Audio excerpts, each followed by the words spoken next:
Where I do separate it, Joel, is if we go, right, this is your squat technique, and this is what you should be able to do with your body. So we teach you to pronate, teach you to supinate, teach you to flex and extend your knees, teach you to anterior, posterior tilt your pelvis, make sure that you can have a pronating leg and a supinating leg and really get the brain experiencing that. And then go and squat.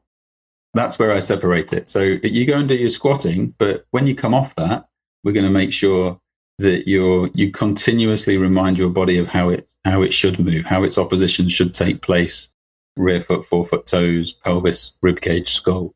They've all got oppositional factors that are super important to consider. Most of them will get lost in the sporting environment. So we take them out of the sporting environment, make sure they're capable of accessing it, and then put them back into the sporting environment. That was Gary Ward, and you're listening to the Just Fly Performance Podcast.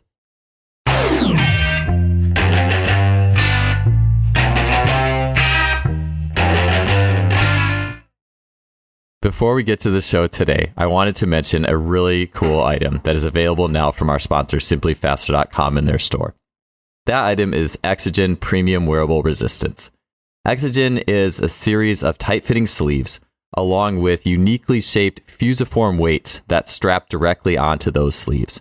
So what I mean is you can have shin sleeves, arm sleeves, shorts, and a vest, and you can strap these uniquely fusiform shaped weights. They're light in nature, 100, 200 grams, that strap on in a way that allows you not only to resist movement very specifically, but also add fine-tuned elements of rotation to that resistance. So this is the next level of wearable resistance. You may have heard this from on the show Hank Kreinhoff talking about it, to recently Chris Korfist, sprint coach, talking about it. This is the next level in premium wearable resistance. I've used it myself. I love it. I love not only the way it feels and the way you feel form and technique change. It's like combining technique with power. And so often we just think about weighted vests as just pure force, pure downward gravity loaded resistance. This is the ultimate combination of technique with power. And it shows up in things like Chris Korfist being able to take time off an athlete's 10-meter fly by putting the sleeves just on one side of the body, an ipsilateral resistance. We're using the body's own systems, fine-tuning it. And that's what this does. It allows you as the coach or an athlete to create, explore, and fine-tune the way that the resistance is rotationally impacting the body. This is next level stuff, and I know you'll love it. So you can check that out in the Simply Faster store. Head on over to simplyfaster.com. That's simply with an I, faster.com, and get your Exogen gear today. Welcome to another show. Great to have you all here.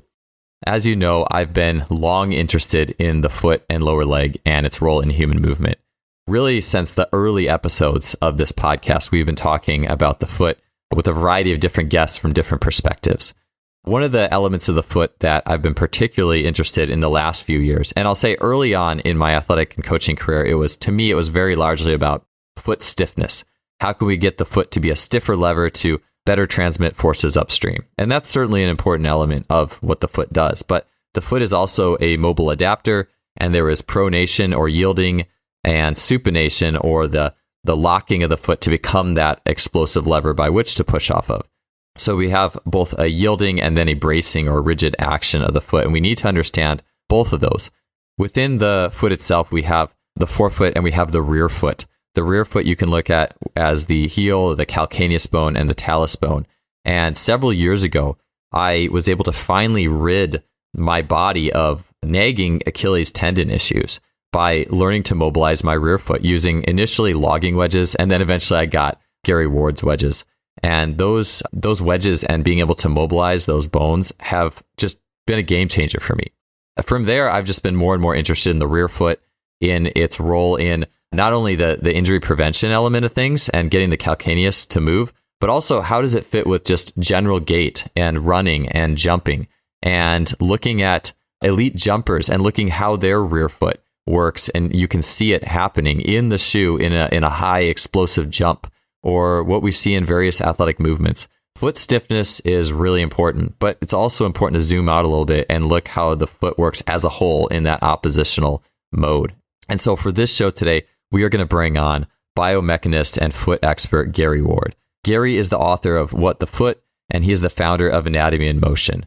Gary also has the courses Wake Your Feet Up and Wake Your Body Up. Gary has a 3D approach to not only the foot, but human biomechanics and movement in general that has been transformative for me and many other coaches. There have been many coaches on this podcast who have been students of Gary's system, and his ideas are definitely making their way into the performance world. Gary has been a 2-time guest previously on this podcast, speaking on the topics of human performance principles, pronation, duck feet and what that really means, and much more. On this show, Gary's back to take us on a deep dive in the concepts of forefoot and rear foot opposition. So basically the twisting and spiraling effects of the foot and the role of that in pronation, supination, gait mechanics, and more. We're also going to get on how that fits into getting to the ball of the foot quickly and explosively. And again, this is where we just get beyond just general stiffness and we look at total foot mechanics. Gary's also going to give us some practical examples on checking if one's rear foot is moving and how can we get that moving. And check the show notes on justflysports.com for that as well. So you can get that visual example. I know with just hearing this stuff is one thing, but being able to actually see it is definitely helpful. So go to justflysports.com website for that. And we'll conclude the show by getting into some nuts and bolts of squatting mechanics in light of the foot and the arches of the foot flattening and rising and 3D human movement as a whole. This was an awesome show. I do apologize. There's a few audio issues in the first 20 minutes, but the last hour of the show is crystal clear. Gary and I turned our videos off after the first 20 minutes, so just bear with those. And this is a fantastic show with some really cool nuts and bolts into the foot, function of the foot. Let's get on to it. Episode 261 with Gary Ward. Gary, it's fantastic to have you back on the show. I've been saving some questions up here for you, and I'm really excited to get your thoughts on them. Before we get started with the questions, though, I think it would be helpful to get a little bit of recap on really like foot opposition and the forefoot and rear foot and what they are and how the twisting or spiraling of the foot works into human movement. So if you could give us a quick recap there. And lastly, I know too, we just talk about how hard it is to talk about the mechanics of this complex joint without video, but I know you'll help us through that. So if you could start with that. Well, first of all, thanks for having me again. It's a real pleasure to be invited back always on a podcast, and it's always a pleasure to be asked to talk about the foot. So where should we start? The foot itself is, as we'll have touched on before, is we're actually trying to talk about a structure that is made up of 26 bones, which has 33 articulating surfaces that move in 3 dimensions. And that's the aspect of the foot that I've always tried to understand better and be able to explain and talk about. And, classically, we have a rear foot, which I know is what you kind of really want to tap into today, a midfoot and a forefoot, and then obviously the toes. And we can't actually discount the toes. They're a super important part of the foot's mechanics. So in motion, which is the main interest in my work, is interesting because what I noticed is that in order to develop the movement or to witness the movement that we're looking for a healthy gait cycle is you end up looking for this concept called opposition. And that opposition is taking place between the forefoot and the rear foot. And so I was able almost to abandon the idea of a midfoot in the motion conversation. So anybody who's familiar at looking at a foot, you have the rear foot is the calcaneus and the talus. Add to that the eoli, which is effectively the tibia and the fibula. So that's your whole lower limb below the knee. But the rear foot is the talus and the calcaneus. In front of the talus, you have the navicular bone, which attaches onto 3 cuneiforms and then 3 metatarsals. And so that's the forefoot part of the foot that articulates with the talus bone in the rear foot. And then in front of the calcaneus, you have the cuboid, which connects directly to the 4th and 5th metatarsal. And so the movement in the rear foot puts motion when it moves, because we have these concave and convex surfaces. For instance, the talus has a convex surface that moves against a concave surface on the navicular. And so when the talus kind of dips forward, for instance, it pushes the navicular forwards and up, which starts like an upwards movement. And that's so rear foot down, forefoot up, opposition taking place in the sagittal plane, which is when we look at it from the side. So the midfoot doesn't really have a movement to stipulate. And so we're able to drop that as a concept. In fact, if there was a midfoot bone, I would say the cuboid is a midfoot bone because it articulates ever so slightly differently on that lateral border. And so out of all of the 26 bones, we've got one midfoot bone. Otherwise, what we're really looking at is the forefoot opposing the rear foot. And it does that in all three dimensions, or planes, depending on who's listening. And so the sagittal plane, we're looking at it from the side. The frontal plane, we're looking at it from the foot front, or the back, so looking at the heel from behind, or looking at the foot from the front, up from the toes. And transverse plane, looking top down. So sagittal plane is going to see a calcaneus and the talus, which basically, if you can imagine, the talus is kind of piggybacking on the calcaneus. They're going to both move together in the same direction. And so in the sagittal plane, in order for the arch to lower, you would want the calcaneus, the front anterior part of the calcaneus and the talus to drop down, which would bring a lowering in the rear of the arch. And that's actually, we describe that as a plantar flexion. So the distal end of the bone closest to the toes, is actually going to drop down towards the plantar surface, will start to lower the arch at the back. And then the navicular and the cuboid and the cuneiforms are all going to come down with it, but the opposition movement is taking place. And so the gaps in the joints between the navicular and the cuneiforms and the metatarsals are all going to start to open up. And so the lowering of the arch is actually an opening of the joints on the base of the foot.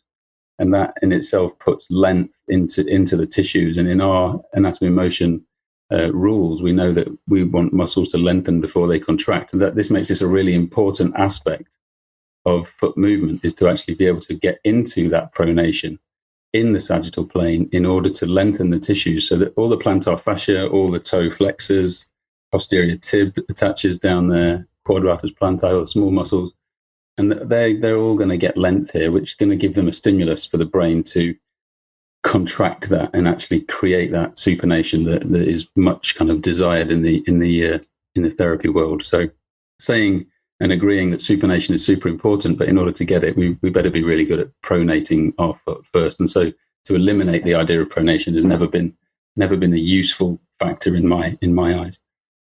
So the frontal plane, then, if we talk about that, is where we're going to see our mostly confused terms of eversion and inversion.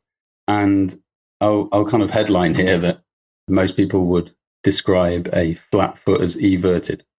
And eversion, as a definition, is where the sole of the foot, if you like, is actually moving towards the outside. So in a flat foot, you're seeing the sole of the foot move out, the top of the foot roll in, and we'd call that an eversion. But one of the important factors that we need to consider when we think about foot movement is a thing called the tripod, which is the first metatarsal head, or what I call the big toe knuckle for the non-professionals. And the fifth metatarsal head, or the little toe knuckle, and the calcaneus will create 3 points of contact on the ground. And that's the optimum amount of surface area that the foot can have. So if your tripod is anywhere else, interestingly, i.e., if you don't have weight through your first met, you don't have weight through your fifth met, you might have weight through your second and fourth met, and that would make a smaller triangle. And so the lesser the surface area, the less capacity for movement we have in that foot. Even if the first metatarsal wasn't on the ground and the pressure was through the big toe, and say the fourth met, you'd still end up with a smaller triangle. So the maximum surface area we can have on the tripod is also representative of the most amount of movement we can have in the foot. So hopefully what you get a sense of is, if I evert the rear foot, which is to roll, one way to feel about this, think about it, feel about it, is if you stand up and you roll the pressure of your foot towards the inside edge of your foot, you will initiate an eversion in your rear foot. But if I take the fifth metatarsal off the ground and increase pressure on the first metatarsal, then the whole foot will have everted. And in the absence of, or sorry, I should rephrase that. And in the event of that happening, what you lose is the opposition. So what I would like to see is an eversion in the rear foot, where the pressure moves towards the inside of the rear foot, and the fifth metatarsal is able to stay on the ground. And so for the listeners, this is where we can use our hands. If you put your, you might kind of make a fist and fist bump your left fist with your right fist, and then you imagine that your left fist is the forefoot and the right fist is the rear foot. And if I rotate the right wrist towards, I'm going to rotate it towards the screen. So as a listener, I'm rotating my little finger knuckle down and the big finger knuckle up. Then what you need to recognize is that we could call this an eversion movement. But by keeping the left fist still, can you see how or feel how you're actually creating the opposite movement in the left fist without it moving? And so if you imagine this left fist having the first and fifth metatarsal contact on the ground and the rear foot moving, it still creates an opposite articulation in the forefoot. And so often if you are asking someone to bend their knee or pronate their foot and they're creating space under that lateral border of the fifth metatarsal, it's an instant clue that they're not actually capable of putting a nice pronation into that foot. So hopefully that's come across kind of clearly. Interestingly, that frontal plane movement we're just describing is actually more like a rotation. So what you get is you get bones articulating with each other in a rotation, whereas what we described before is we had bones articulating that was creating an opening on the base underneath. And so if you think about the spine, if you extend your spine, you're going to get a visual gapping on the vertebrae on the front of the spine and a closure on the vertebrae on the back of the spine. And that's a different type of movement to a rotation. When you get pure rotation, there'd be no gapping on either side of the spine. It would be rotating about the discs and the facets and stuff. And so that frontal plane in the foot has a very rotational element to it. And I think sometimes that's where a lot of people kind of get confused, where we flip the frontal plane from the transverse plane from standing to open chain to closed chain and stuff like that. So it's definitely a factor to consider. And the final plane there is the transverse plane, which sounds like the rotational plane, but is going to be more like a lateral flexion in the spine, where when I internally rotate my rear foot, so that's the talus rotating and the subtalar joint axis rotating round towards the big toe, the tibia rotating towards the big toe, then what you would hope to happen is, again, that the first and fifth metatarsal stay grounded and not rotate inwards with the rotation of the rear foot. And in order to stay grounded at that point, as I rotate back, it must be rotate your foot out. And that's actually known as an abduction. And so it's been given a frontal plane term, and that's because it has this kind of lateral flexion quality of opening all of the joints on the inside of the foot and closing the joints on the outside of the foot. So if you imagine, look, a lot of feet that you'll have seen and that you work with will have that kind of compact lateral border where the fifth metatarsal and the cuboid are quite close together, and the cuboid and the calcaneus, they're all kind of bunching into each other. And you've got that bow, like banana-like shape on the inside of the foot. Well, that's the transverse plane pronated, if you like, where the joints are kind of wide open on the inside. So what we actually want is to put all of those three planes together. Think about them individually, but put them all together so that we have a perfect opening of the joints on the base in the sagittal plane, opening of the joints on the inside in the transverse plane, and a rotational articulation that doesn't deprive us from keeping our first and fifth metatarsals on the ground. And that will actually put length into the vast majority of tissues in the foot. There are very few muscles that are set up to pronate the foot. The majority are set up to supinate the foot. And that means that if we want to activate those and give those muscles the best chance of a supination, then we need to be able to get into a good pronated place, because in movement, we really can't get away from the idea that muscles shorten optimally from their most lengthened position. And that in the foot, that is pronation. That's a good explanation. I actually have a few things to kind of bounce back off you in what I'm thinking about that. So one thing that I was thinking about particularly, because this has been a big thing for me, is thinking about as an athlete passes, let's just say they're jogging, or you could say even walking, but as they're running and their shin is coming forward, so the foot hits down and the shin is coming forward. And people who, especially like people who are who are like heel strikers or just don't have very good foot function, that's a very general term, but their heel stays on the ground too long while their knee is coming forward. And at that point where the heel should have been up and they should have been getting to the ball of their foot, their heel is like staying glued down, or maybe that happens when they're trying to jump or bound, or basically it's that person who just doesn't have that tension coming up through the foot. And Adrian Barr calls it transitioning to a second class lever, where basically the fulcrum shifts from the heel to the ball of the foot. And basically it's just, you could say generally it's just being good off the ball of the foot, being able to get to the ball of the foot explosively when you need to. And something that I've talked with a few people about is that athletes who struggle to do that tend to have stiffness or tightness in that rear foot. And so as you were talking, I was thinking about, well, why is that? And I think this is important because it's so easy to say, well, this athlete needs to have stiffer feet. They are not stiff in a good way, not stiff in a bad way, but they need to be more elastic and explosive off their foot and get to the ball of the foot better. And I do think there's people who have success in this for sure, but just doing things like isometrics where you're either in a elongated leg position or the leg is bent and you're just isometrically pressing on the ball of the feet and trying to be quote unquote like stiff, but which is nice. But I feel like if the athlete can't mobilize the foot correctly, that there's a skill from flowing force from the back of the foot to the front of the foot. And when you were talking about the calcaneus bone, the heel bone, having to plantar flex and then and that creates a stretch. To me, that's the big one, because it's like, if I'd never created the stretch when, I get the heel strike or the initial portion of gait, and then if I don't have that, I have to manufacture stiffness to get to that second class lever where I'm on the ball of the foot effectively. It's like if you never, so that is, because I've been trying to put that together. I've had other coaches talk about how that heel bone has to move. So you'd say that's like a critical part of getting to the ball of the foot effectively and having the shin be able to come forward and the heel come up off the ground. Is that why that is? Like, because you need that to stretch and load the tissues subtly, or it would be something else?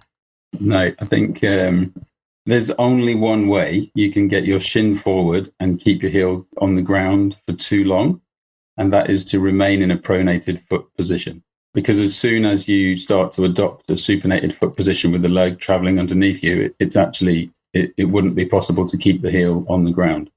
And so one way you could approach this is, I like to think about the body having strategies in place for something. So it has a goal, which is to, in this case, run or jump.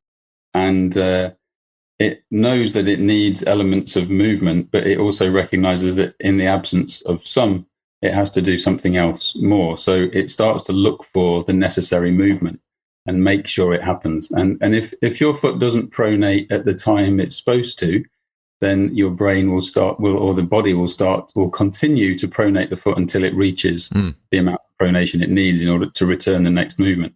So you'll likely find that when that heel does come off the ground, a supinatory movement is going to take place. It won't necessarily be the supination that we dream of having, but some reverse response from muscle contraction or just the heel lift is likely to take place. So for me, your leg would have to be internally rotated for your heel to still be on the ground behind you and weight through the heel.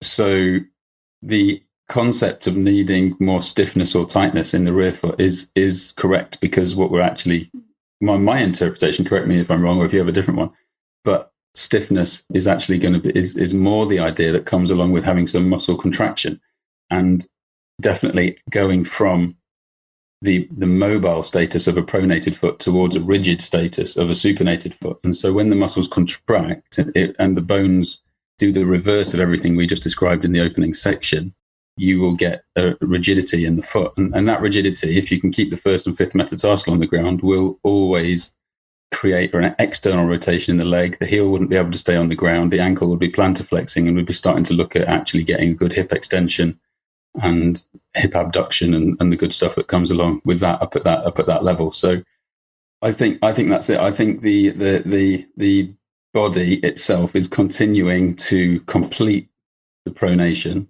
that it can't complete quickly, smoothly, and efficiently when it should, and that's kind of what you're seeing. Does that answer the question? Yeah. So maybe I'll frame.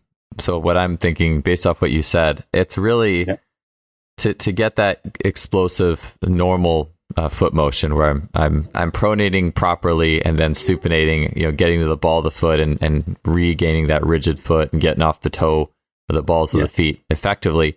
It's more about, as with all things, I think it's the timing. So it's that heel bone everting and plantar flexing just enough to give me that stretch to then cue the snapback, that supination that's going to be happening.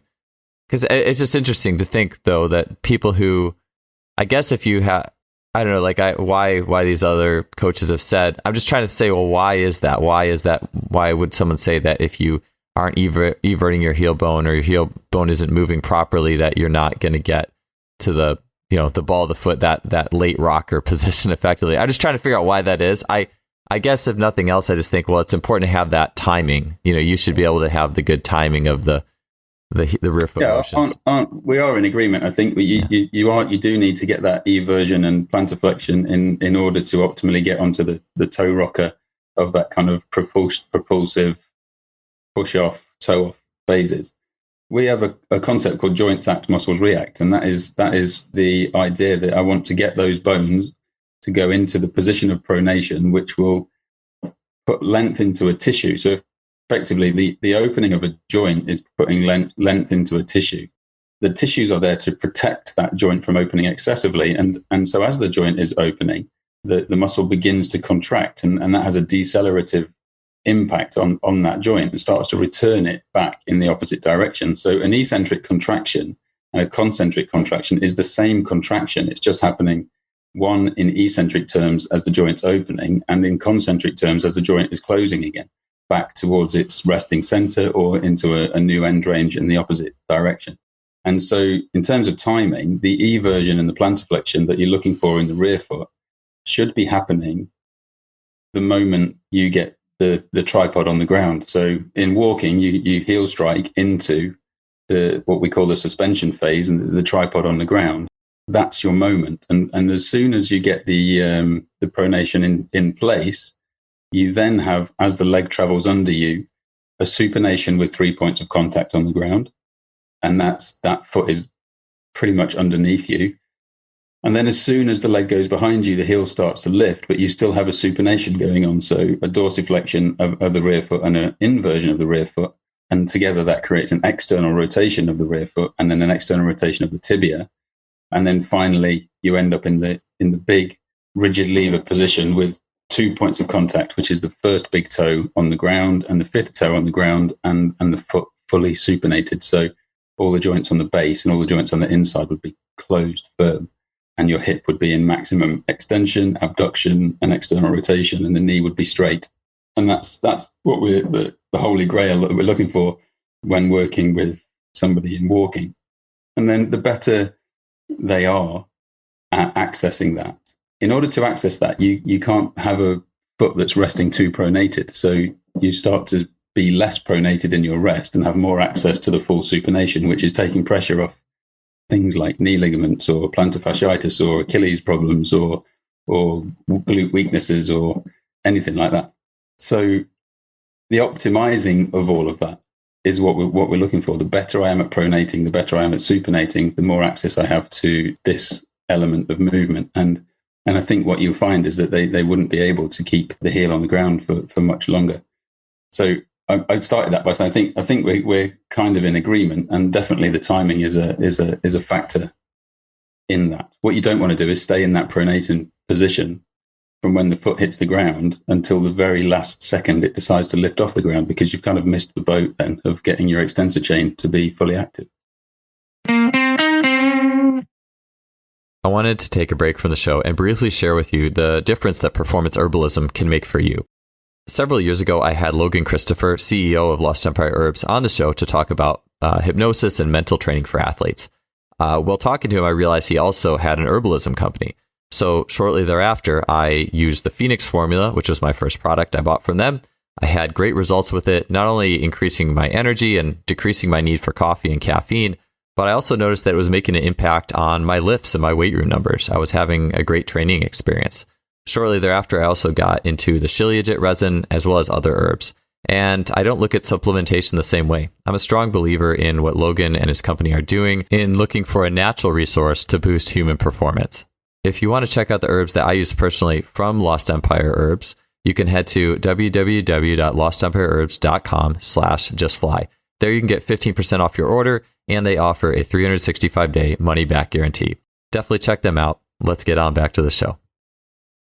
Yeah, for sure. So I basically, if people who want to be, I think that to be full circle with a good foot that operates well in propulsion, you can't just necessarily do an isometric. You have to train like in the middle position. You would have to train the timing of that rear foot eversion or the pronation to basically just be able to open briefly, and then it's going to trigger the snap back. So I think we would both be in agreement that you're never going to get an optimal transition from the rear foot to the forefoot unless you have some ability to open the foot, to open the way the calcaneus rolls.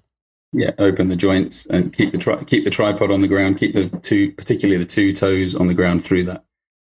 It's interesting because we're definitely talking about optimal, but if you take anything away, if you don't open a joint fully, or you don't plan to flex the rear foot as fully as not fully as in at the expense of everything else, but see, movement is a really fine concoction of different elements, and a little bit of plantar flexion might be all that you need. It's not loads, but that little bit of plantar flexion needs to put the movement into the forefoot. The little bit of extra sagittal plane needs to give a little bit in the frontal plane, and it has to be there to promote those two, first met and fifth met, staying on the ground. And if any of that is lost, you start to lose a little bit of opposition. And if you lose a little bit of opposition, you don't get muscles to end range, and then you reduce the potential for the amount of contraction. And so everything starts to shrink in terms of what's possible.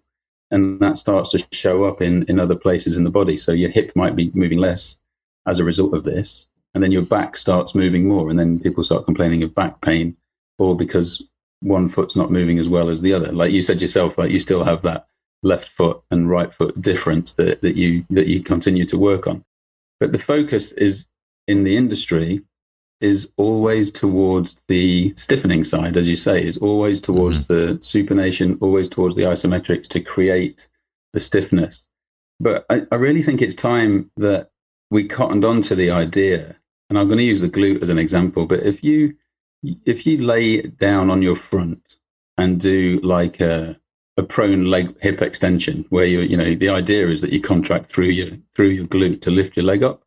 Most people contract through the low back or the hamstring, and third option is the glute. They can't actually shorten and lift their leg using the glute from a neutral to an extended position. And hence our process is about wake your glutes up, if you've ever bumped into that on the internet, is that you have to take that glute into a position of flexion, because that position of flexion immediately initiates the contraction of the glute. First, the eccentric contraction to decelerate the flexion, and then it converts. The isometric is actually when it's most flexed, and then the contraction returns from the isometric into a concentric contraction where the hip can now extend from a flexed position.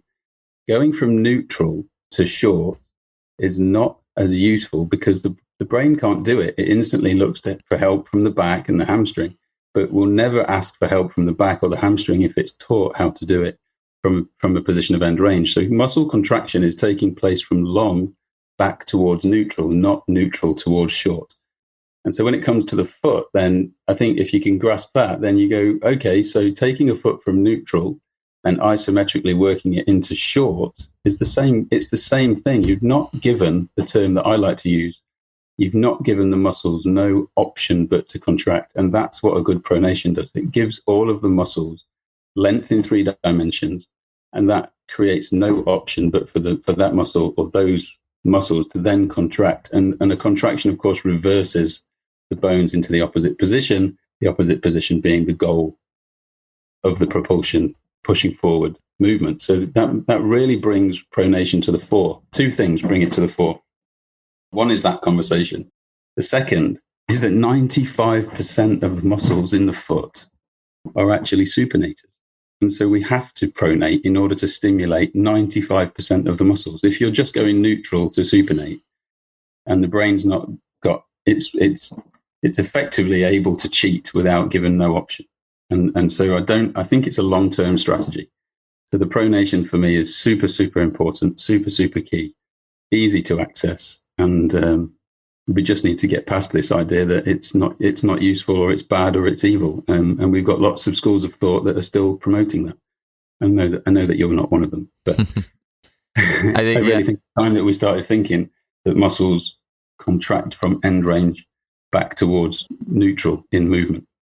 Yeah, I know that'll really come full circle once we get to like the foot that actually is collapsed, and what that, like, I think that's the thing that people will look at, and that's where the pronation gets that bad tag. So I know we haven't really talked too much about that foot in our other two shows, so I'm excited to get to that one. I did have an interesting thought, and I've been working with a lot of runners lately, and we do a lot of work, of course, on the foot, and I tend to notice ever since it was like back episode 60 something on this show, we had Chongji on the show who talks a lot about basically like a athletic, like a tense athletic foot that can lock effectively. And you see a lot of like tendon activity in the extensor tendons on the top of the foot. You can see a tibialis tendon that is able to activate and be tense as well. And I look at the athletes who just don't have any of that activity and don't really have very active feet when they run. And I have them doing some drills. I notice that they tend to very easily, if we're like just having them feel different parts of their feet, their ball of the pinky toe will come off the ground, and their foot just operates as one big like ship rolling on the sea as one piece. And versus the athletes who tend to have more activity, they do tend to keep those met heads, the balls of the feet, on the ground fully, where it's almost like, part of me wonders, is it the chicken or the egg too? Do some of these athletes just not have any sensation in their feet? They don't know if their foot's on the ground or if it isn't. Yeah. It's just kind of rolling around aimlessly. As awareness. Yeah. Awareness in the feet is a big thing. I always go back to I once asked the question, how many bones in the foot, to a group of young personal trainers, and this really excited person said 2. And I said, "Oh, that's interesting. What are they?" And she said, "The foot and ankle." But to an unknown person, that might be what you think it is. Like you've not looked at an X-ray, you don't know the people sometimes are fascinated to see what that thing looks like under the hood.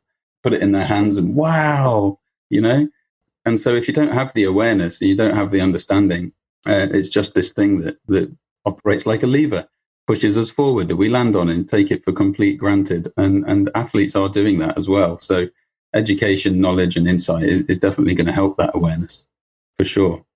What do you think, Gary, about, because I think this will be important as we go along as well, at least for the rear foot stuff, and probably for the collapsed foot as well, but the idea of like walking speeds versus running speeds, like basically the shorter the ground contact, like all the motions have to just be smaller and faster, don't they? Like you're not going to be able to take like the foot to its total range if you're doing like a little quick jab or a sprint step on what are your thoughts on how that changes as we start to speed up or the forces change?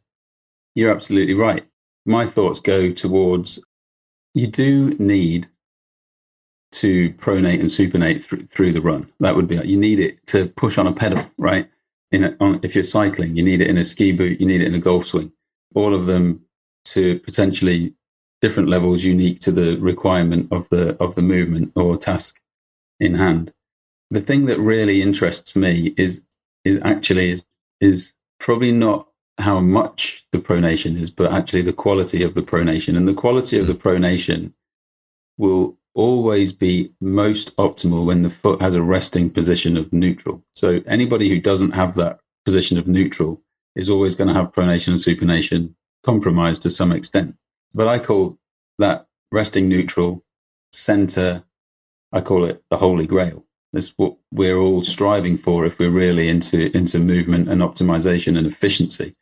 And so if we take the idea of somebody having a perfectly neutral foot, that foot when running will be able to move ever so slightly to the inside, which is a pronation movement in 3 dimensions, and then ever so slightly to the outside, which is a supination movement in 3 dimensions, and then get the most out of their hip. Now, if that foot is resting fully inside with I don't know what your question about collapsed foot is, but so not a collapsed foot, but just resting pronated, then there may be an element of supination that takes place in that foot. So when it hits the ground, it pronates a little bit more from its resting pronated position, and then supinates a little bit either to the other side of its resting position, but not actually further than neutral. So the most supinated that person gets is actually a neutral position, which means that the hip will only get neutral position. So the hip is now going to spend all its time from internal to neutral and not be able to experience its full range of movement. Somebody who's supinated, they're going to start with resting a little bit to the outside. When they hit the ground, hopefully they'll pronate a little bit, and then they'll supinate a little bit, but they'll never really experience any movement on the inside of the neutral part of pronation. And so that then the whole thing is compromised. Something else is looking to do the work, make up for the lack that's happening down in the foot. So yes, when we're running, we're going to use probably less, but I also want to underline that movement is not big. So even when you're walking, if you were to have a perfectly neutral foot in the land of holy grail optimized anatomy, you still would only move a little bit to the inside and a little bit to the outside of that neutral line. Same with a side bend. As it improves, movement gets quieter. You start to see it less. But where movement is compromised and there are gross imbalances in place, they really stand out, and that's because they're moving in the wrong regions. So it becomes visible, and movement gets quieter, better it is. And I think that's really important that we take into account that movement is small. So even a full pronation is not a big movement. It's big by virtue of the number of joints taking place in that movement, but actually visually it's pretty small. So at greater speeds, obviously then that has to be less, and so the better it will be around the resting position, and that's really what interests me more than much anything else, actually. I think about it in the sense of, like, if we want to show like pronation and supination, we can take an athlete or an individual into the extreme joint range that depicts a full pronation. Like you could get into like the front leg in the lunge, putting the knee over the big toe and letting the arch flatten as much as you could, and just that full. But that's not, you're not going to get there in running. Like it's like you said, it's small. It's still there, but it's much smaller. And I've gotten to the point where, especially in thinking about this stuff, and I think you mentioned too, like, the strength and conditioning industry, very as an industry, it's very, there's yin and yang, there's soft and hard, and there's force and there's yielding, and the strength and conditioning industry is very force and resist. And I get it, and I feel like people who have the joint motion capabilities pre-existing can do that stuff and be totally fine. But I think it's just, but if you have a joint motion liability and you do that stuff, you're just going to kind of have to work on top of your compensation harder. And so I'm trying to remember where I was going with this, with the small motions. Oh yeah, with all this stuff, and I'd like to ask you actually here about, well, what do we do about the rear foot if it's stiff? But I've definitely gotten towards the just doing smaller motions, like just smaller, subtle motions in a lot of things. I mean, I do agree with taking things to full, but especially when an athlete has like a movement, like they just can't figure out how to get elastic in a certain movement, really taking it to that couple inch range where that critical motion is needed, and just doing tons and tons of repetitions there, getting them to feel the joint opening or trying to feel the transition of the ball of the foot in that small range, versus, because then they get a lot of chances at it versus you do things. Yeah. So I hope that makes sense with what I'm saying. I just there's something I like to be careful, because I know that some people will do stuff, listen to stuff, and then go and try it, and rightly so. And so there are parameters put in. And when I say be careful, a pronation has to have the concept of the tripod attached to it, because if you, so when you were describing putting somebody forward with a leg forward and going into a lunge, and you maybe use wedges or whatever to get as much opening as you can on those inside tissues, on those inside joints, lengthening those inside tissues. The thing to be aware of is that if in the quest for that, the person loses the fifth metatarsal, then you're no longer pronating the foot. You're actually encouraging an adapted movement. And that's not the one you want to teach. It's probably the one they already use. And so we don't want to waste our time. And so if you're able to ensure that anytime you pronate a foot, all of the boxes are being ticked for that, then interestingly, the amount of movement that you go into will be less.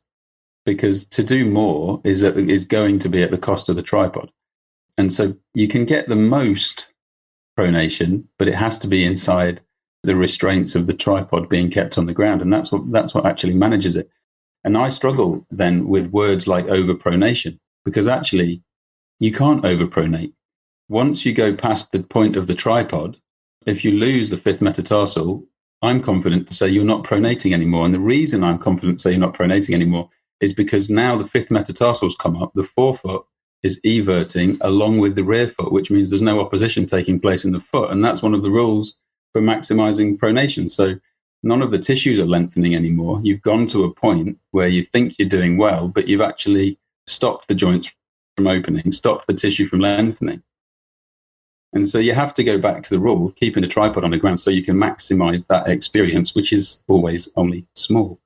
And so you see loads of foot stuff all over the internet, and wedges of different sizes and inside edge and outside edge. And I'm looking at feet going, well, the foot's not actually doing anything. It's not supinating. It's not pronating. It's just being used as a brick, which is probably how the person walks to the bus stop anyway, using it as a brick without any movement in it. So the goal is really to help people, one, understand the mechanics of it, two, be considerate of the restraints and rules around pronation, and then actually get the best out of it. Because there's a hell of a lot of time-wasted effort going on from the things that I see. Yeah, it's an interesting perspective to think. It's not so much, we'll list different like symptoms, like you're overpronating, right? But at the end of the day, it's just you're not creating opposition. You're just not you're just not able to harness the twisting power that's within the foot on your. It's a nice way of putting it. You're not moving the foot to. Once you're not moving the foot, you're not moving it at all. At which point, what are you doing? Yeah, 100%. I see that even too with athletes who, like, they have a good squat, but they just can't don't have that pop or that crack off the ground and that jump.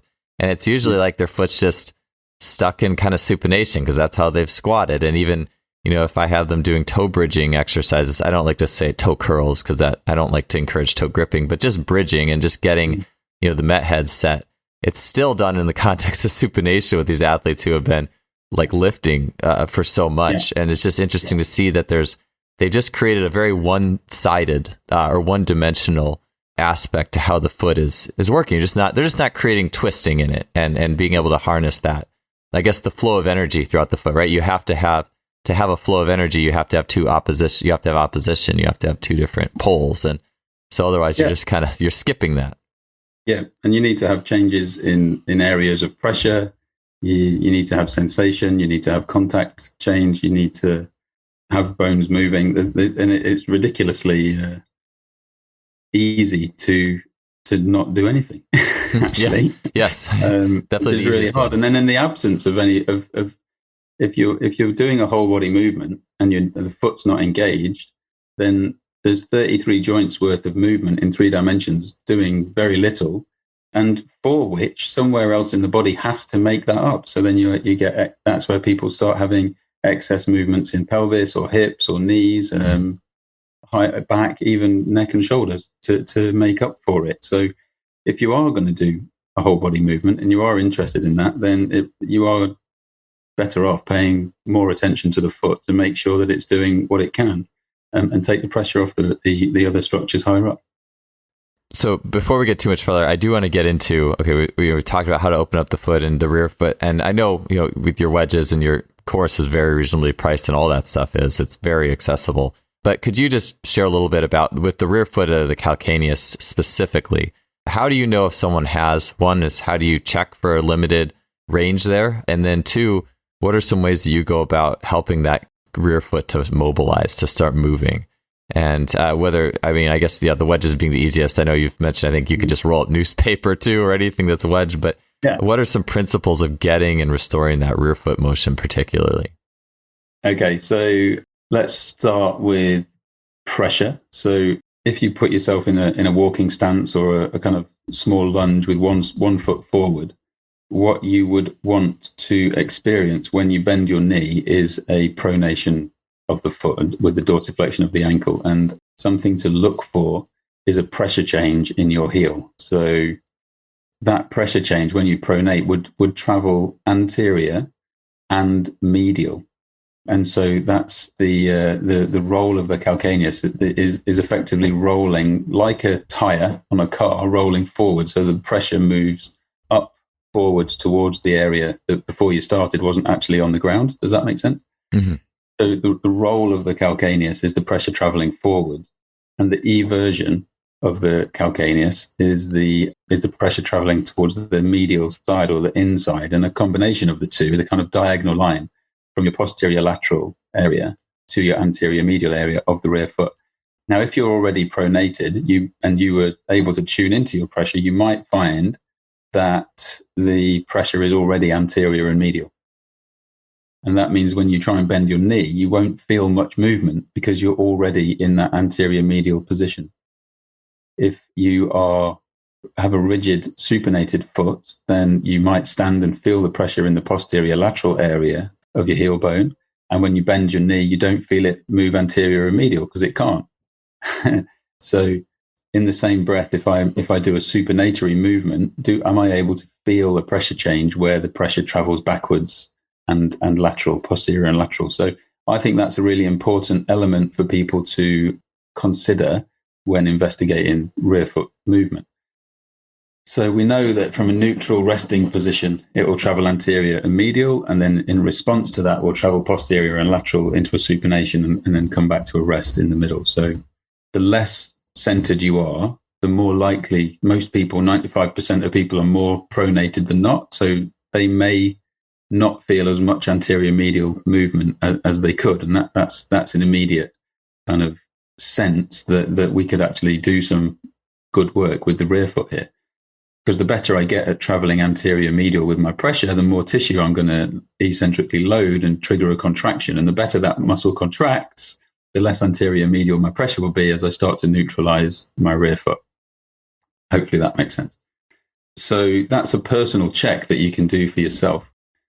I offer what I call a pen test in my Wake Your Feet Up program, which is where you lay a pen just on the ground in contact with your big toe and your second toe and bend your knee and see if you can push that pen away. And, the vast majority of people actually can't, which also suggests that there's some rear foot, there's the movements taking place at the ankle talocrural joint and not really taking place in the rear foot, in the calcaneus bone. When you do bend that knee, you would like to see the back of the arch, the posterior part of the arch, lower. And so placing a finger in front of the calcaneus in the back of the arch, you should feel pressure increase on that finger when somebody bends the knee. So again, if that pressure stays the same or doesn't improve, you know that there's no plantar flexion taking place in the calcaneus. So if it's high arched and they bend their knee but don't put pressure on your finger, the arch is not lowering, so the rear foot's not moving. And for somebody who's quite flat, you might already have a good amount of pressure on the finger at rest. And if they bend the knee and you don't increase that pressure, you also know that even though it's plantar flexed, it's not plantar flexing anymore when they bend the knee. So the relationship between the two can be improved. And the final consideration probably is a manual check. So you actually hold the foot in your hand, hold the forefoot, and take the rear foot in your other hand and simply try and plantar flex and dorsiflex it in the sagittal plane and to check and feel how much movement is there. Yeah, and I've noticed with athletes who tend to have lower leg problems like Achilles issues for sure, they tend to have really limited movement in that heel bone. I think the most, I get it nearly every week at least, people are in contact with Achilles issues, Sever's disease, bumps on the back of the heel, and they're always at the level of the TCJ. And it's simply too much talocrural movement and not enough rear foot accompaniment. And that rear foot accompaniment is generally plantar flexion. So when we plantar flex the rear foot, the calcaneus, where the Achilles obviously attaches on the calcaneus. So as I plantar flex the calcaneus, the anterior part of that bone goes to the floor. The posterior part of that bone goes up. So you get a shortening through the Achilles at the very, very base, and then it's lengthening really quickly at the dorsiflexion just behind the TCJ. So if that exchange isn't taking place, it all happens at the TCJ and starts to formulate these bumps and people's Achilles problems. So nearly always it's, and I think this was one of your questions, but nearly always it's a take the wedge, place it behind your foot, running in from, if 12 o'clock's in front of you, running in from 6 o'clock. So the thin end of the wedge is under your heel, and create something to roll down to simulate that plantar flexion, which sends the pressure forward, opening the joints on the base, and try and get some length into that plantar fascia there. So more length in the plantar fascia through better rear foot movement is likely to take pressure off excess lengthening in the Achilles. Yeah, that was a game changer for me when I had Achilles issues, was just getting a wedge in the back of the foot and just doing a ton of just feet. And actually, I don't even think when I first did it, I was even that terribly good at feeling. Maybe I was, but like I'm definitely better now, but just feeling that calcaneus bone just tilt forward. And what you just said there, it finally, I've thought about that a lot, as the calcaneus is kind of that adapter that keeps the Achilles safe when you're doing all these explosive things. And that it finally clicked with me now that if that calcaneus stays in its dorsiflex, I guess you could call it, position, where it's just stuck, and then the knees going forward, there's going to be way more lengthening. I mean, it's not like inches of lengthening. It's millimeters. It's just too much. Yeah. There's going to be more lengthening faster of the Achilles than if that calcaneus could go with it. If that calcaneus tilts with the shin coming forward, even just a little bit, it still is going to save some of that rapid loading. And it's incredible that you actually, while you want length in the Achilles at the back of the TCJ, the calcaneus will roll in a way that mitigates that length to some extent, and that's required for an optimal, effortless movement. Yeah, it's like the ultimate damper of. It's amazing. Would you say? Oh, sorry. Go ahead. No, I was saying it's crazy. It's just in our lower leg biomechanics course, the section on the gastroc, which is obviously, and the soleus, which brings into the Achilles. That muscle itself has got 3 different lengthening shortening relationships going in each moment of the cycle. The gastroc, we just think they'll just stretch it, but it's doing something different at the knee to it, what it's doing behind the TCJ to what it's doing at the contact point on the Achilles. Again, just underlining the idea that the muscle does what the joints tell it. If we don't get the joints doing stuff, the muscle will be at the mercy of the joint's actual potential. And that muscle, for me, really underlines that. Yeah, in going to kind of like some of the nuts and bolts of getting that rear foot to move, I was just thinking about this, and I've done this before too, is actually I'll take your wedges or a sock or something, and like when an athlete's taking their knee forward in a split stance, just trying to put something under the arch so they can feel it flattening. But I was just thinking, could you take like a pen, like just like the lengthening test of the whole foot, could you take like an end of a pen and put it like based on the front side of an athlete's calcaneus, like basically the kind of the back part of the arch, and then have them like take their knee forward and see if they can feel the calcaneus specifically kind of pushing into that portion of their foot? Or would you use sensation in some way there to help them feel that calcaneus bone moving?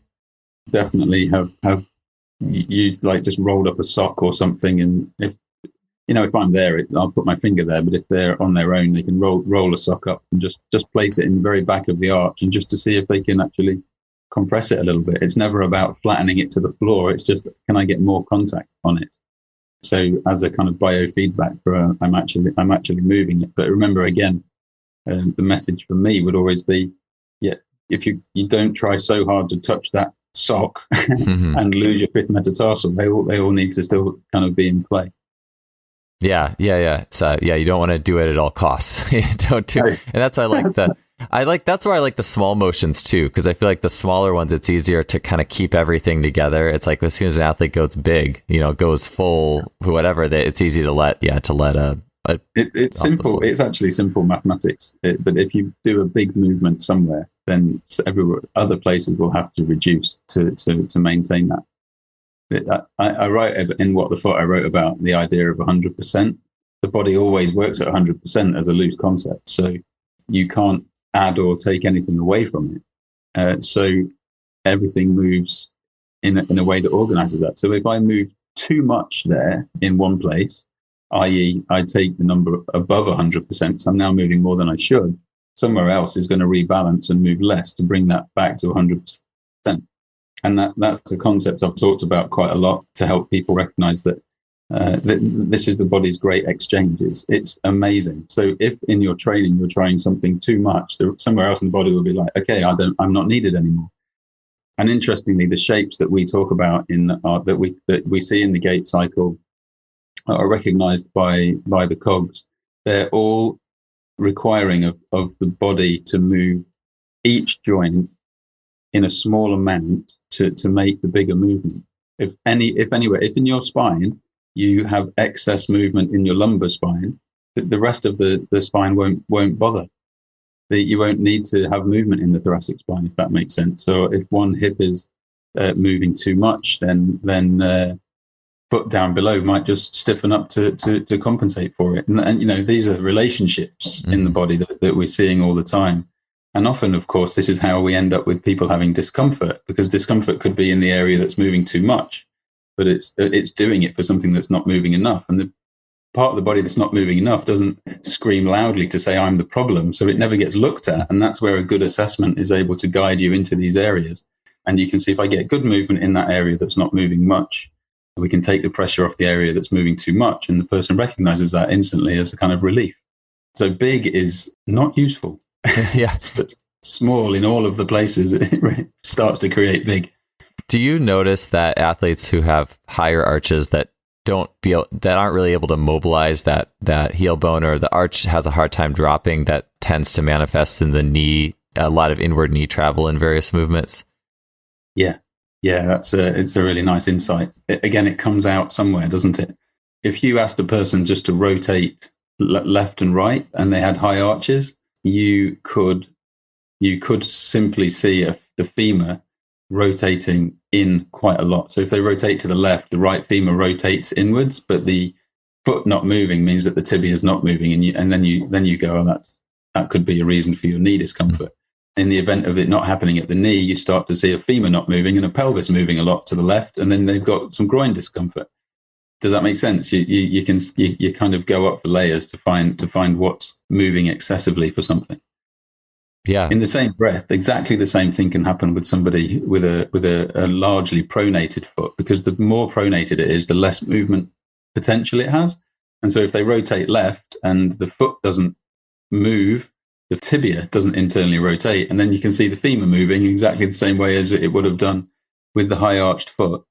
And that person has knee pain again. So it really comes down to understanding the resting start position. Is it capable of moving or not? And if not, what's doing the movement for it? Yeah, that's something that's been a huge, just I guess, game changer really for me the last few years, is just seeing what joint doesn't move. If a joint doesn't move, and then looking to the surrounding joints and be like, oh, that's why there's a lot of motion there. Yeah. That makes sense. If you're looking for it, you'll see it. If you're not looking for it, you won't see it. And it's a stupid thing to say almost, but it is actually the case.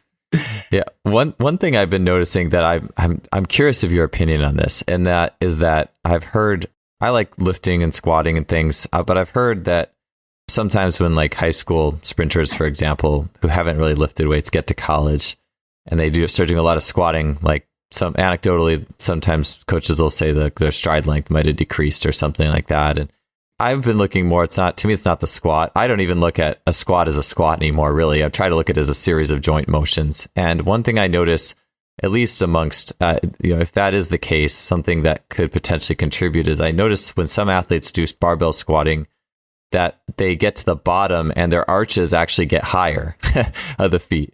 So it's almost like they're squatting and there's no pronation moment. It's all like, it's kind of like they're moving, but they just train the foot, kind of like you said, just to work with no opposition whatsoever. So it's like you're strengthening everything, but then once you get down to the layer of the foot, now it's not opposing anymore. And maybe, I think you said like weightlifting and human body movement are oftentimes two very different things. You're seeing oftentimes. So do you feel like, I guess, it's hard if the weight's max, you're going to have to do the strategy to not hurt yourself. But in most situations, you should see a flattening even in a barbell squat, right? Like you should see the foot flattening as you get towards the bottom. Yes. Yeah. Again, I think it's going to come down to the amount of weight and safety element of that. It's a conversation we've had quite a lot. What you'll find often is that the heavier the weight, the less pronation there is, the more there is this kind of rapid kind of knees in movement towards the very bottom there's quick knees in before they come up. That makes sense? Yes. Like you'll see it if you watch the Chinese weightlifters. Oh, yeah. All the way down, then this knees crunch in together and up they bounce. And if you think the knees going in is a combination of a flexion at the hip and an adduction at the hip and probably an internal rotation at the hip, all of which are going to lengthen the glute and hamstrings and gastrocs and stuff with the ankle dorsiflexion. So you have this whole extensor chain is able to light up when those go in, because I remember the conversation about contracting from a lengthened position. So they get all the way to the bottom and they actually can't get back up if they don't drive the knees inwards to create length in the extensor chain so that it can contract to bring them upwards. And I think the heavier you get, the more and more of a requirement that is. The effect of going down now and the knees, you said the arches rising, the lower they get, that's most likely a cueing thing where people are pushing knees out towards fourth and fifth toes. I think it's worth bringing in the pelvis here because, and this is where there's, if you're a coach and you cue squatting, you'll have your ideas, but human movement is human movement. When you anterior tilt the pelvis, it naturally creates a kind of internal rotation of the femurs, which is going to connect all the way down into a pronation of the leg. So there's an anterior tilting part of a squat, which is where that should create a pronation movement in the squat. And again, small to be most useful. So not a huge pronation and not knees coming together or anything like that. The posterior tilt has the opposite effect of externally rotating the femur, which will create a supination in the foot. And so obviously sometimes the lower you get in a squat, the harder and harder it is to maintain the anterior tilt. You start posterior tilting, and then arguably you would then have a supination kind of taking place down there. But aside from all of that, what's important is if you're gonna anterior tilt and posterior tilt, you are going to pronate and supinate. So you better be able to pronate and supinate with your tripod on the ground in order to get the most out of that movement. Because for most part, even if you have the best intention in the world and cue knees out over the fourth and fifth to create a rigid or supinated foot, most people could not push their knees out and keep the first metatarsal on the ground. So now they're on the outer edges of their foot without the contact of the first metatarsal on the ground. And that is, again, not a supinated movement. It's just an inverted movement. So you're still using less movement in the foot and therefore having to do more higher up in the chain for that. So there's still the element of optimizing the foot movement in order to do that.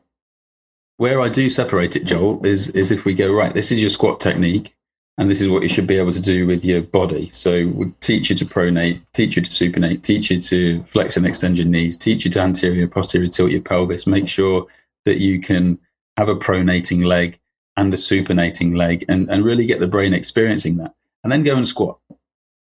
That's where I separate it. So you go and do your squatting, but when you come off that, we're going to make sure that you continuously remind your body of how it should move, how its opposition should take place. Rear foot, forefoot, toes, pelvis, rib cage, skull. They've all got oppositional factors that are super important to consider. Most of them will get lost in the sporting environment. So we take them out of the sporting environment, make sure they're capable of accessing it, and then put them back into the sporting environment. Yeah, that's where I've gone quite a bit as well, in the sense of, especially with athletes who have joint restrictions, using a lot of your like cog type motions or just lunges where athletes are experiencing full range of motion, trying to get the rear foot going, trying to get their foot to flatten, trying to get the knee to, the leg to experience some internal rotation and really wind up, and then experience the opposite. And then when we squat, it's like, I'm definitely not going to coach knees out. And I've actually gotten to the point where if you're going to get in that position when you squat and I don't coach you, like if an athlete's supinating their feet hard at the bottom of a squat, well, maybe that's not the right tool for you right now, like a deep back squat. Maybe we should be doing something else where you can where your body isn't just going to go right there. And I agree. I just think that, because like with a squat too, like you don't want to anterior tilt hard in the bottom of, like I don't want to create that shape change with heavy loads. I don't want to mess with that. So I've definitely gone in the direction of using more of your 3D cog stuff. And I know Helen Hall was talking about that when she was on the podcast too. Oh, lovely. Yeah. I love that stuff. Angus Bradley, who was just on the podcast, was talking about using that stuff as a warm up. And I had an athlete I was working with recently who we did a ton of that cog stuff for the warm up. We didn't even lift really. And then he had said he later, a couple days later, he jumped like the highest he had ever jumped. And this is a guy who's already strong. So he like already had a huge squat, and we were just doing a lot of those type of movements. Feedback right there. Yeah. For people listening too, I know those cogs, I'm sure they're in your courses. I know in Helen Hall's, the show I did that's on the Just Fly Sports, she has some videos too of those cogs. So those basically like just full 3D motion, like lunges. Is the best way I can describe it. Video on my Instagram page on the IGTV as well. Yeah, so I'll be sure to put some of those in the show notes. I was going to say, don't you think that the concept of a squat being effortless is kind of overlooked?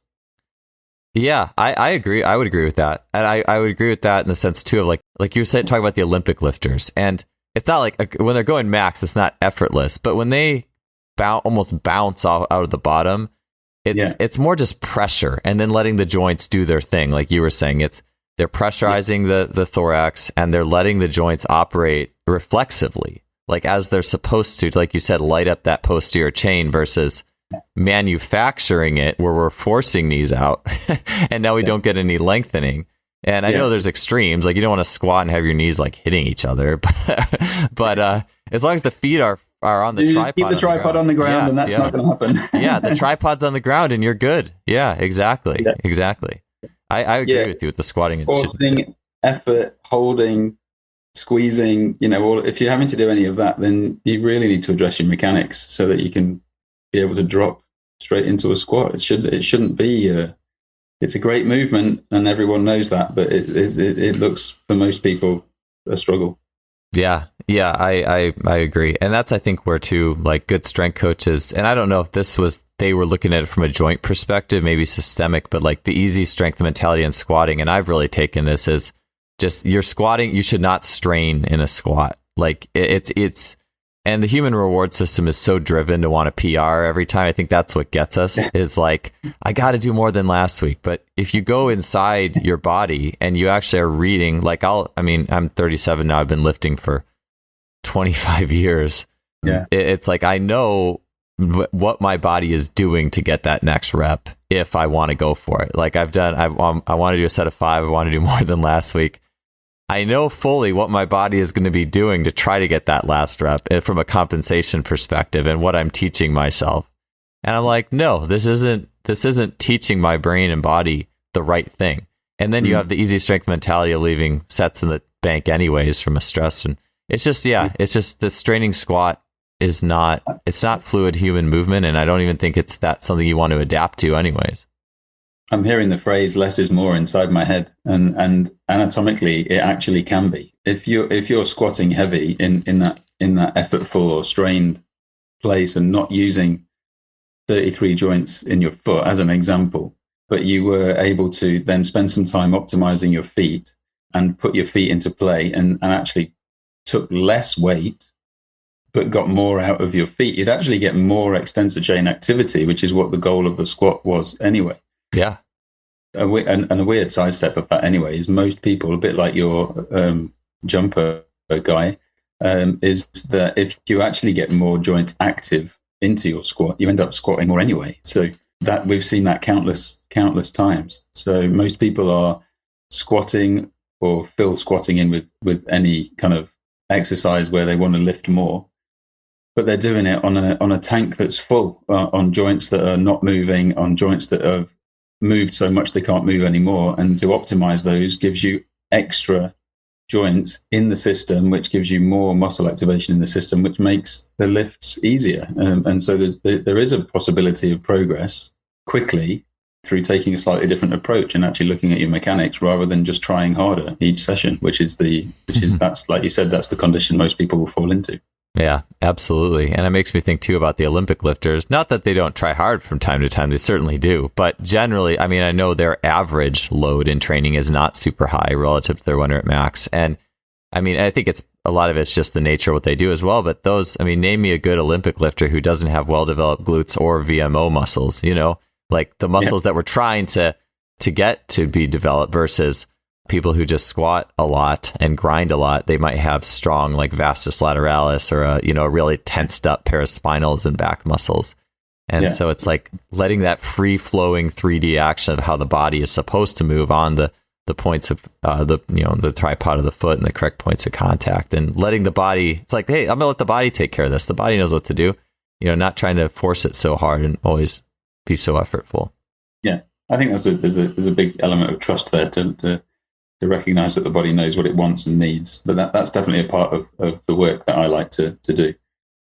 Trust the body. It's our fifth rule of movement is that the brain is hardwired for perfection. And so if you put the input in, it will find its balance point, and it will find its relationship between above and below. So what was too much and too little starts to even itself out without much effort on our cognitive behalf. It's actually quite a lovely unconscious response to good anatomical work. Yeah, that makes me think about Adrian Bars called it in the very extreme, like athletic, explosive end, crashing the plane, like putting the body in perhaps an awkward position where it's forced to save itself reflexively when we're working the extreme explosive contractions. But I just love putting the trust in the body and letting it do the work for you rather than trying to like press over that whole system with this like manufactured, like I'm really going to rev up my brain and will this out. And not that's I think will is critical, but trusting the body is really, really important too. 100%. It's got everything you need. Yeah. Well, Gary, man, we were going to talk about collapsed arches. I feel like that would be a whole another hour. So maybe we'll have to save that one. And that's okay. I'm okay with that. I feel like this is a good flow of a conversation, and it's good to get this one out there as it is. So, there's lots of concepts in there that will help you make sense of a collapsed arch. Leading up. Collapsed arch doesn't have a tripod. Joints will be too open and muscles will be too long, and as a result of that, unable to experience their opposite. So put the movements into practice, get a tripod on the ground, teach the foot to move in the way it's supposed to, and you'll start to see improvements in that area. Yeah. Hopefully. I will say I've actually seen that in one of the runners I'm working with already. It just, we haven't done anything special with her collapsed arch. We just have done a lot of what we're talking about, and just a lot of tripod and even just basic single leg stance stuff, and getting an awareness of the foot. And it's gotten better on its own, like just through those things. As long as the foot is not flat because of something else in the body, then movement and work in the foot you will see the problem. If the foot is flat because of let's say a neck injury, and the neck is held in a position that has encouraged the foot to end up being more pronated, you'd need to work with the neck to get the result in the foot. So that's where some people, I get great results with one person, but not great results with another person. And really the work is about certainly understanding the foot mechanics, but the foot's relationship with the rest of the body, and everything is a whole body problem. That's where you really start to be able to tap into. Like, for instance, I know we're on time, but I worked with he's a 14-year-old kid recently, and feet were flat, pressure on the inside, and he was having quite a lot of discomfort, and it had started to affect his knees. Long story short, the history was, it was basically a birth where he was born facing the wrong way, pulled out with forceps. And I remember I was invited to look at his feet, but I said, it's not his feet, it's going to be his head. And so we did our assessment, our movement assessments, and there was loads of movement down below his waist. And then from pelvis was moving, rib cage was moving less, skull wasn't moving at all. He barely had an awareness of it. So once we taught him how to move his skull in relation to his rib cage and created all that cervical motion in his neck, he literally stood up and felt the pressure change in his feet immediately. This is a 14-year-old kid. Wow. And he was laughing when he was walking, because he was saying things like, I'm using the outside of my feet. This is crazy. And so, this work is it's not just the quality of the work that we can. I never had to touch his feet. They began to self-organize as a result of the permissions granted from higher above, which actually in 14 years for a 14-year-old, he probably hadn't been able to move his neck properly. So that's what I mean by you can hammer the feet all day long, and if they don't change, it's because that's not going to give you the solution. You're going to have to find the thing that is either holding the foot back, or it's really possible that this guy was pronating his feet madly, because the relationships, if I pronate my feet, I'll rotate my legs inwards. I'll create an anterior tilt, which can lift my rib cage and flex my neck. And he was born with and pulled out in an extended position and hadn't been able to flex his neck forever. So there's a direct relationship between the foot and the neck. And for that kid, it played out beautifully. And his brain was hardwired to know what good foot movement was. We didn't have to teach him it. He just started accessing it because the permissions were in place in that with the whole body. Interesting. We'll have him start looking at the neck, and then another thing to look at. I always enjoy that. So things to connect. Awesome. Well, yeah, that's so cool. That's such a cool anecdote. Well, yeah, thank you for your time, Gary. I know, and it does make sense. Yeah, if we look at everything, the collapsed foot is just the next, in light of the solid principles, like it really explains so many things that we see, and just being able to do that a little bit better in our process. It's all there, Joel. It's all there. All right. Well, thank you so much for your time being on the show, Gary. I really appreciate it. You're very welcome. Always enjoy it, mate. Always enjoy it.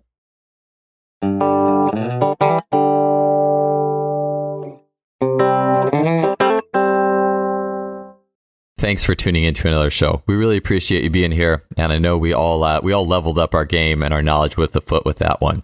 If you enjoy the show, you can leave us a rating or review on iTunes, Stitcher, whatever you're listening to. We'd really appreciate it. We'll see you back next week with another great guest. Have a good one.